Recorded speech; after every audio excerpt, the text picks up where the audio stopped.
Filing council मुकदमा दायर करने वाले वकील की ओर से प्रॉक्सी काउंसिल प्रतिनिधि वकील अक्सर खुद को पहचान के संकट में फंसे पाते हैं, क्योंकि प्रॉक्सी काउंसिल शब्द का अधिवक्ता अधिनियम 1961 में कोई उल्लेख नहीं है। अधिवक्ता अधिनियम या न्यायालय का कोई भी नियम किसी वकील को विधिवत वकालतनामा पर हस्ताक्षर किए बगैर किसी पक्ष की ओर से पेश होने का अधिकार नहीं देता।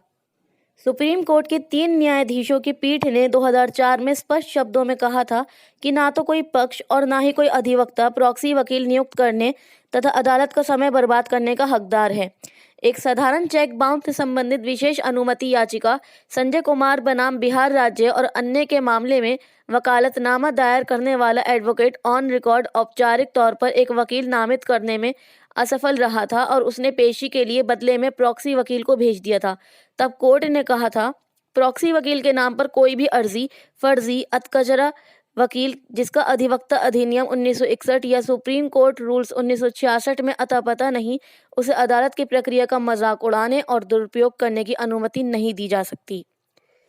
सिविल अपील संख्या 4891/2014 सुरेंद्र मोहन अरोड़ा बनाम HDFC बैंक लिमिटेड एवं अन्य के मामले में उपरोक्त विचार दोहराते हुए शीर्ष अदालत ने कहा था कि प्रॉक्सी काउंसिल को अदालतों के समक्ष पेश होने का कोई अधिकार नहीं है और इसलिए राष्ट्रीय आयोग ने अपने कॉन्जलिस्ट के खासतौर पर इस बात का उल्लेख करके सही किया था कि किसी भी प्रॉक्सी वकील को उनके समक्ष मामले के मेंशनिंग की इजाज़त नहीं दी जाएगी। इस मसले का विभिन्न पहलुओं का आकलन करते हुए हालांकि दिल्ली हाई कोर्ट ने अपने हाल के एक फैसले में अदालत के समक्ष जूनियर वकीलों की पेशी को बढ़ावा देने के महत्व को स्वीकार किया है। हाई कोर्ट ने अपने फैसले में कहा है,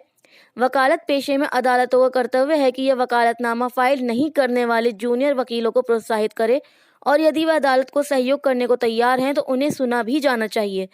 उनके जूनियर वकीलों के साथ केवल प्रॉक्सी वकील की तरह व्यवहार नहीं किया जाना चाहिए, क्योंकि इस तरह का व्यवहार न केवल ऐसे जूनियर वकीलों को हतोत्साहित करता है बल्कि न्याय दिलाने में विलंब का कारक भी बनता है। जब कोर्ट के समक्ष पेश हो रहे जूनियर वकील तैयारी करके आए हैं और न्यायिक प्रक्रिया में सहयोग को तैयार हैं तो उन्हें सुना जाना चाहिए तथा उनकी दलीलों पर प्रभावी आदेश भी सुनाया जा सकता है। मुवक्किल की ओर से वकालतनामा पेश करने वाले वकीलों को अदालत में सबमिशन देने और मुकदमों में बहस करने के लिए जूनियर वकीलों को प्रोत्साहित करना चाहिए। न्यायालय ने हालांकि सावधानी के तौर पर आगाह किया कि मुकदमे वापस लेने जैसे कुछ महत्वपूर्ण मसलों के लिए फाइलिंग काउंसिल को व्यक्तिगत तौर पर अदालत के समक्ष पेश होना चाहिए।